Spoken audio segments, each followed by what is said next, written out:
کاتژمێر 11ی پێشنیوەڕۆی ئەمڕۆ کۆبوونەوەی لایەنە سیاسیەکان لە پیرمان دەکرێت بۆ گفتوگۆکردن لەبارەی بڕیاری حکوومەتی فیدراڵی بۆ ڕاگررتنی موچە. زووم دەزانێت کە پارتی دیموکراتی کوردستان پەیوەندی بە هەموو لایەنە سیاسیەکانەوە کردووە و بانگشتی کۆبوونەوەکەی کردوون، بەڵام کاردانەوەکان لەبارەی بەشداربوون و بەشدار نەبوون تۆڕە کۆمەڵایەتیەکانی هەنیوە. هێشتا ڕوون نییە کۆبوونەوەکە مەسعود بارزانی سەرۆکی پارتی دیموکراتی کوردستان سەرپەرشتی دەکات یاخود نا، بەڵام ئەوەی هەتا ئێستا ڕوونە لایەنەکانی ئۆپۆزسیۆن پێشوەخت ڕەتیان کردەوە کە بەشداری لە کۆبوونەوەکەدا بکەن. لا ڕاگەیەنراوی هەریەکێکیاندا جەخت لە ڕۆڵی پەرلەمانی ناچالاکی کوردستان کراوەتەوە، دەڵێن هەرچی بکەین و بیڵین با لە پەرلەمان بێت نەک بارەگای حەزب. هەریەکە لەنەوەی نوێ یەکگرتووی ئیسلامی، کۆمەڵی دادگەری، ڕەوتی هەڵوێست و بەریگەل خۆیان یەکلایی کردەوە کە ناچنە فیرمان بۆ کۆبوونەوەکە. بزوتنەوەی گۆڕانیش لەبەرەوەی کە دوو باڵا ڕای جیاوازیان هەیە. باڵی گردی زەرگەتە ڕەتی دەکاتەوە کە بەشداری بکەن، بەڵام باڵی کورسات ئامادەن بەشداری بکەن.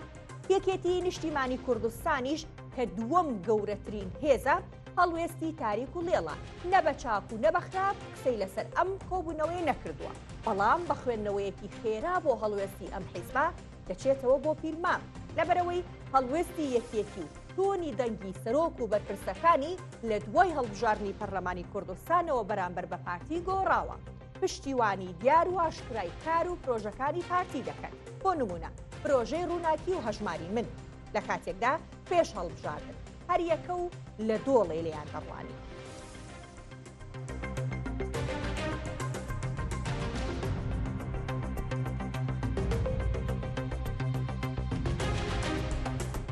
سەبارەت بە کۆبوونەوەی حزب و لایەنە سیاسیەکان لە پیرمان سەبارەت بە هەڵوێستی خۆیان لەسەرەوە بڕیاری عێراق سەبارەت بە نەناردنی موچە و کێشەی دروستبوون لە نێوان هەرێم و بەغداد کاروان حەمە ساڵح لە پیرمامە کە بڕیارە ئەمڕۆ کۆبوونەوەکە لە پیرمان بەڕێوە بچێت. کاروان نوێترین زانیاری لەسەر ئامادەکاریەکان بۆ کۆبوونەوەکەی ئەمڕۆ چییە؟ ڕوونە کە لایەنە ئۆپۆزسیۆنەکان هەمویان ئامادەی کۆبوونەوەکە نابن، بەڵام هەڵوێستی یەکێتی نیشتیمانی کوردستان تا ئێستا ڕوون نەبووە. هیچ زانیاریەک هەیە لەسەر ئەم بابەتە؟ بەڵێ میهرەبان ئەم کاتتان باش. وەک باست کرد ئەمڕۆ کۆبوونەوەی لایەنە سیاسیەکان لەسەر بانگێشتنامەی پارتی دیموکراتی کوردستان و بڕیارێک کاتژمێر 11 لێرە لە مەکتەبی سیاسی پارتی دیموکراتی کوردستان بەڕێوە بچێت.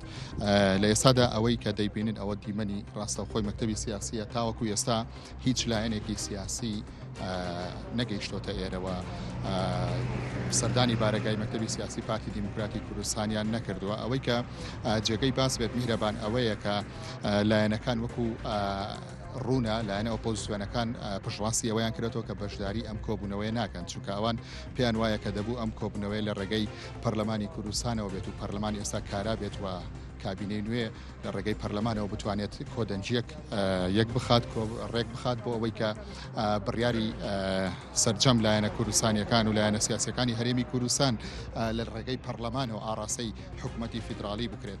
ئەوەی کە هەیە تاوەکو ئێستا لەسەر هەڵوێستی لایەنەکان وەکو دەزانین ئۆپۆزسیۆنەکان بەشدار نابن و چەند لایەنێکی دیکە بەشداری دەکەن و پێک هاتەکان یەکێکن لەوانی کە بەشداری دەکەن. من قسەم لەگەڵ کردوون کە ئەوان بەنمونە بەرەی تروکمانی عێراق و هەروە پارتی چاکسازی تروکمان و ئەمانە بەشداری دەکەن و هەروەها حیزبی شوعی کوردستان ئەوانیش بەشداری دەکەن.